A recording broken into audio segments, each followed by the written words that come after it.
हमारे महामहिम राष्ट्रपति जी का नाम तो याद है सब लोगों को। ऐसा तो नहीं है ना कि लोग मोदी जी को राष्ट्रपति भी समझ ले रहा है। इस देश में एक राष्ट्रपति भी हैं। अलग बात है कि कुछ नहीं बोलते हैं। हाथरस में बेटी के साथ अन्याय हुआ, कुछ नहीं बोले। 2 अप्रैल को लोगों के ऊपर लाठियां चलाई गई, कुछ नहीं बोले। देश के किसी कोने में कुछ अत्याचार हो जाता है, कुछ नहीं बोलते हैं। लेकिन एक बार मंदिर जा रहे थे तो उनको घुसने नहीं दिया। नहीं, मैं व्यंग नहीं कर रहा हूं। मेरी इतनी औकात ही नहीं है कि मैं देश के राष्ट्रपति के ऊपर व्यंग कर सकूं। वो महामहिम हैं, सर्वोच्च हैं। यह संविधान की ताकत है कि अगर प्रधानमंत्री कहते हैं कि वो चाय बेचने वाला का बेटा है तो वो देश के प्रधानमंत्री बन गए। लेकिन सचमुच जो चाय बेच रहा है उसके साथ आप क्या कर रहे हैं? जब टीवी पे झटका और हलाल का बहस होता है ना, तो सिर्फ मुझे एक बात याद आती है। ठीक बात है, पेट्रोल डीजल का दाम झटके में नहीं बढ़ रहा है। आम आदमी की जेब धीरे धीरे हलाल कर रहा है। रोज 80 पैसा बढ़ जाता है। एक झटके में 80 रुपया नहीं बढ़ रहा है, 50 पैसा, 80 पैसा, कुल जोड़िएगा तो पता चलेगा कि हफ्ते में 10 रुपया पेट्रोल का दाम बढ़ चुका है। ये आंख के सामने हो रहा है। इस देश में, इस देश के संविधान ने, चाहे संविधान निर्माता का अपना धार्मिक विश्वास कुछ भी रहा हो, क्या इस देश में किसी को भी धर्म को प्रैक्टिस करने से कभी रोका गया है क्या? किसी को मना किया गया है क्या?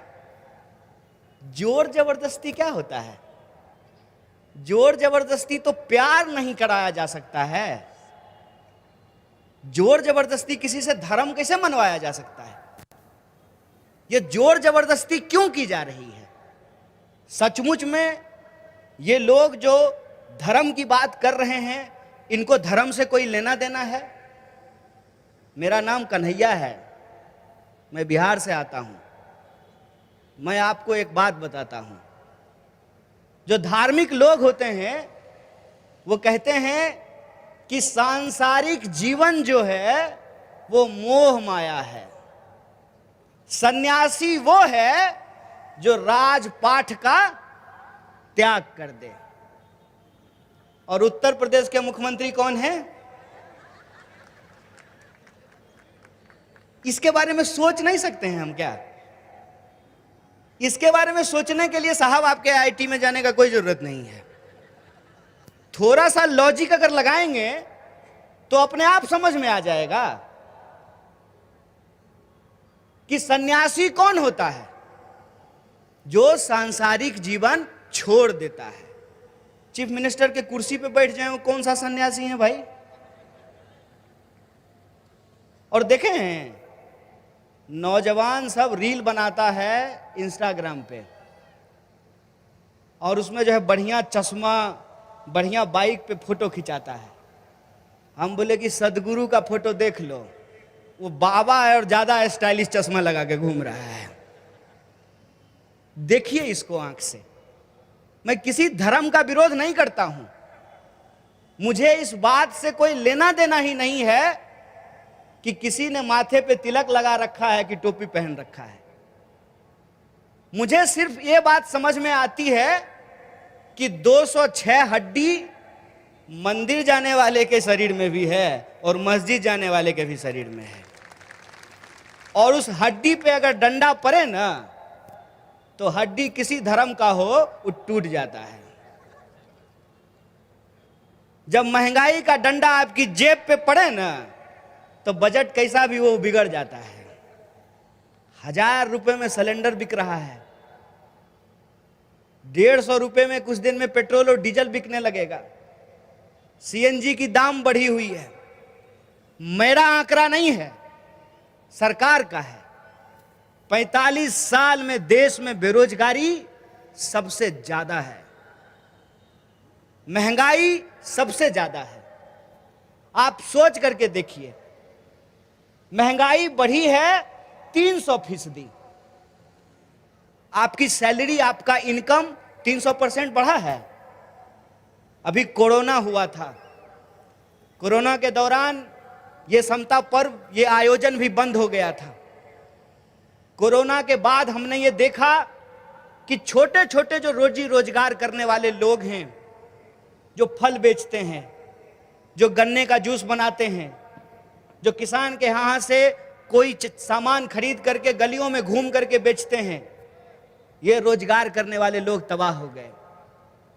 पिताजी उंगली पे जोर रहे हैं कि सैलरी बढ़ नहीं रहा है, खर्चा बढ़ रहा है। अब बेटा साहब जो हैं, मोबाइल पे लंका में क्या हो रहा है, यूक्रेन में क्या चल रहा है।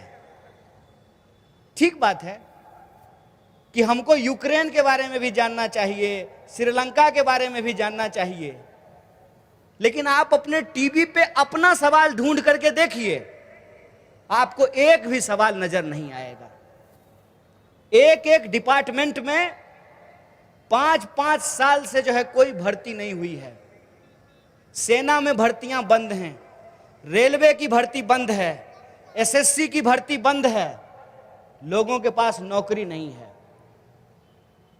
इसीलिए यह जरूरी हो जाता है कि समाज जो पहले से जाति और धर्म के आधार पर बटा हुआ है, उनको उनके बुनियादी सवालों से गुमराह करने के लिए इसको और बांटा जाए।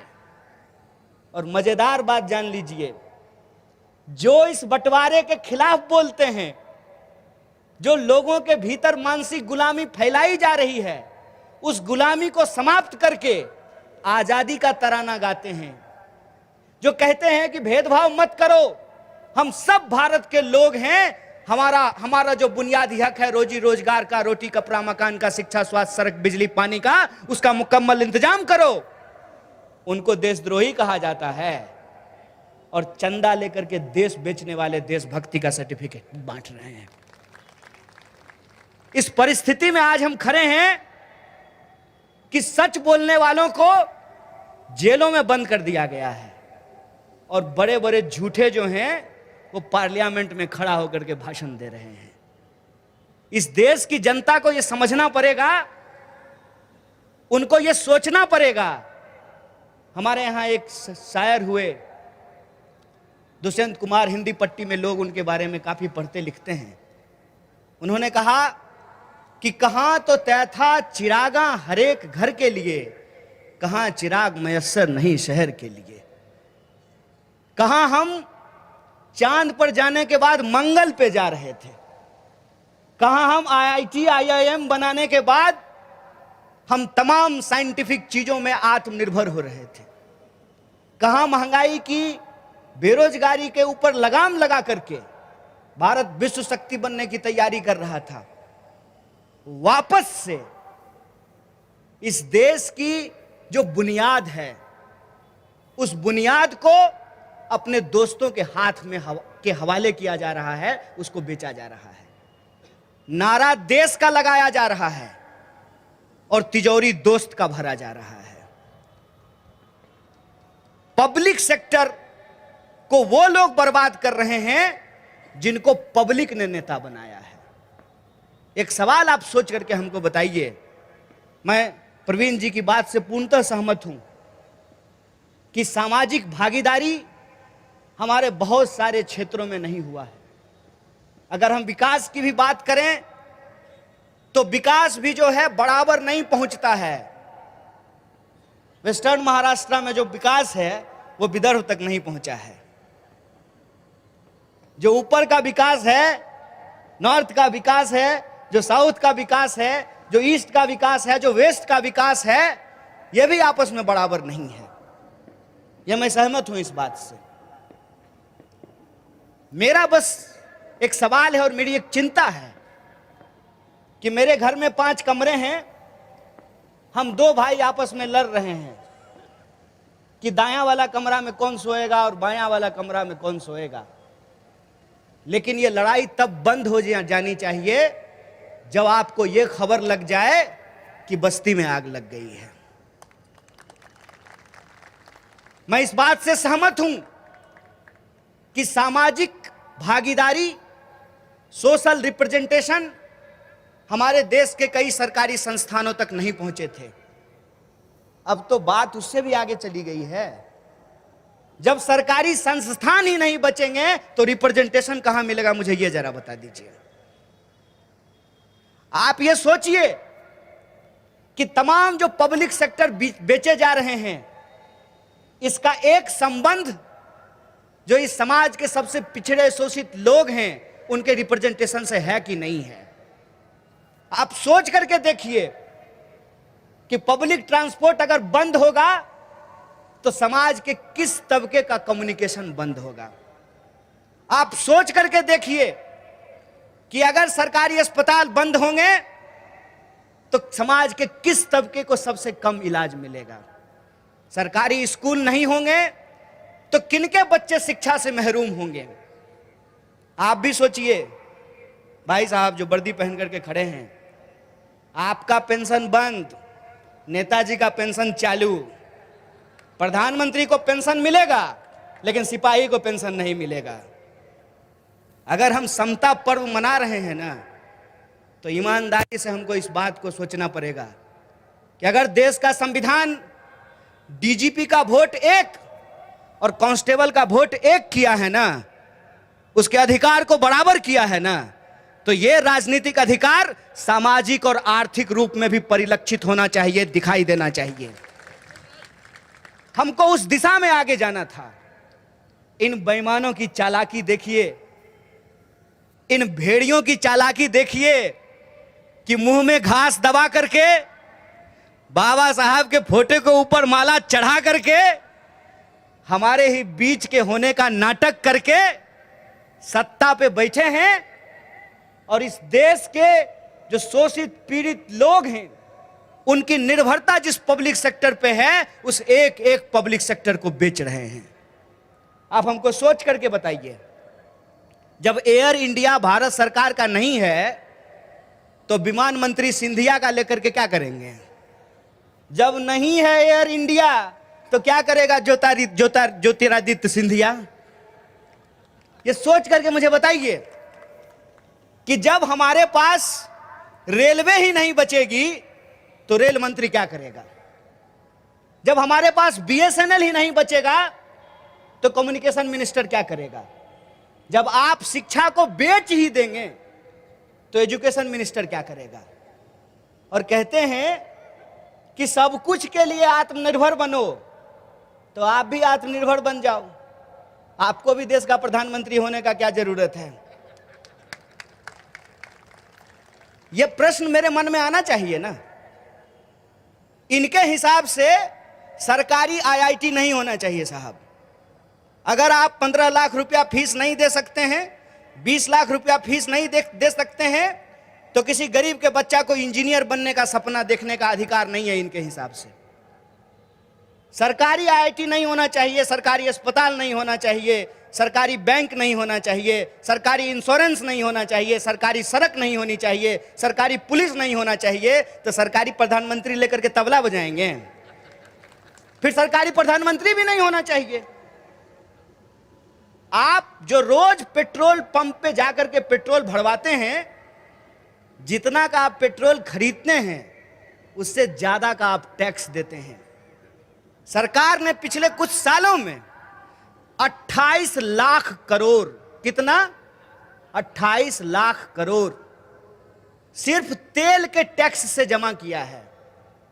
और जब यह सवाल उनसे पूछा जाता है कि 28 लाख करोड़ का क्या किए? ऑक्सीजन सिलेंडर आप नहीं दे रहे थे जब लोग मर रहे थे, तो इलाज आप नहीं दे रहे थे जब लोग मर रहे थे, लोगों को आप शिक्षा देने के लिए तैयार नहीं है, सड़कें बनाने के लिए तैयार नहीं है। सड़क बनता है, सड़क जरूर बनता है, लेकिन हमसे 2 बार टैक्स लिया जाता है। कैसे? आप गाड़ी खरीदिए, गाड़ी खरीदते वक्त आपको रोड टैक्स जमा करना है, और वापस जब आप उस गाड़ी को लेकर के रोड पे जाइएगा तो आपको टोल टैक्स देना है। भाई, एक अपराध का, इंसान होने के एक अपराध का कितनी बार सजा दोगे? इस देश में मिडिल क्लास होने का कितनी बार सजा दोगे? एक बार गाड़ी खरीदेंगे तब टैक्स लोगे, दूसरा बार जब उसको सड़क पे लेकर के जाएंगे तब टैक्स लोगे। ये क्या चल रहा है? और आप हमको सोच करके बताइए ना, one nation one tax, one nation one election, तो पेट्रोल और डीजल पे काहे नहीं लागू हुआ वन नेशन वन टैक्स? बोलिए, लागू हुआ क्या? अगर वन नेशन वन टैक्स इतना इंपॉर्टेंट है, अगर इनके हिसाब से जीएसटी इतनी इंपॉर्टेंट है, तो पेट्रोल और डीजल पे क्यों नहीं लागू हुआ? क्योंकि ये लूट है। आप जान लीजिए, पहली बार हमारे देश में जो जीवन रक्षक दवाइयां हैं, उन दवाइयों की कीमत बढ़ा दी गई। हमारे देश में जीवन रक्षक दवाइयों का दाम नहीं बढ़ाया जाता था। ये हमको हर तरीके से गन्ने की तरह निचोड़ लेना चाहते हैं। कोई इंसान, एक कहावत है ना कि मरता क्या ना करता। अरे जब जूता खरीदने के लिए जाइएगा, पैसा नहीं है तो कहिएगा चलो छोड़ो, इस बार नहीं खरीदते हैं, अगले ईद पे खरीद लेंगे, इस बार नहीं खरीदते हैं, अगले दिवाली पे खरीद लेंगे। लेकिन कोई बीमार हो जाएगा तब आप कहिएगा कि चलो छोड़ो, इस बार नहीं इलाज कराते हैं, 6 महीने बाद करवा देंगे। करा सकते हैं क्या? इसीलिए इलाज महंगा किया जा रहा है। जो माँ बाप खुद नहीं पढ़ते हैं ना, मेहनत मजदूरी करते हैं, वो भी सपना देखते हैं कि हमारा बच्चा पढ़ ले। वो अपने जेब में वो हर कटौती करने के लिए तैयार हैं कि हमको जो सपना नहीं पूरा हुआ, वो हम अपने बच्चे का सपना पूरा करना चाहते हैं। इसीलिए इस देश में शिक्षा महंगी की जा रही है। आप इधर उधर जाए बिना रुक नहीं सकते हैं, इसीलिए ट्रांसपोर्ट महंगा किया जा रहा है। और हर तरह से जो ये वसूली हो रही है, इस पैसे का होता क्या है? ये विदर्भ का इलाका है, यहां सबसे ज्यादा किसान की आत्महत्या होती है। किसान की आत्महत्या कर्ज के चलते होती है। और ये कहते हैं कि बैंक को एनपीए हो जाता है क्योंकि ये किसानों को कर्ज देते हैं। साहब, बैंक का एनपीए किसान को कर्ज देने से नहीं होता है, इनके दोस्त जो इनको चुनाव में चंदा देते हैं, उनको छूट देने से होता है। ये बात आप जान लीजिए।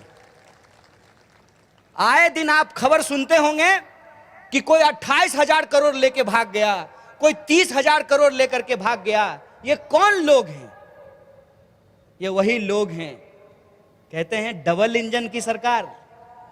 डबल इंजन की सरकार मतलब 4 लोगों का व्यापार। 2 बेचता है अमित शाह और मोदी, 2 खरीदता है अंबानी और अदानी। यही सच्चाई है।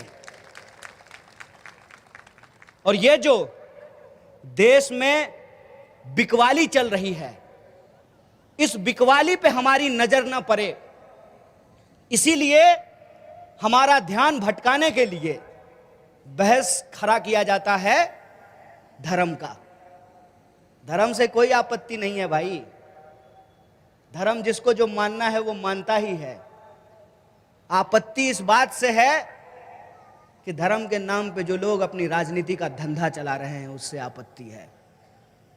और ये लोग, समाज के लोग आपस में इकट्ठा ना हो जाएं, ये शोषित वंचित लोग आपस में इकट्ठा होकर के ये सवाल ना पूछने लगे कि 28 लाख करोड़ रुपया जो तुमने वसूला है, उस पैसे का तुमने क्या किया है, इसका हिसाब ना मांगने लगे। इसीलिए इंसान को आपस में लड़ाया जाता है। हम कहते हैं जब हमारी भूख एक है तो हमारी मुट्ठी भी एकजुट होनी चाहिए, तभी इससे हम मुक्ति पा सकते हैं।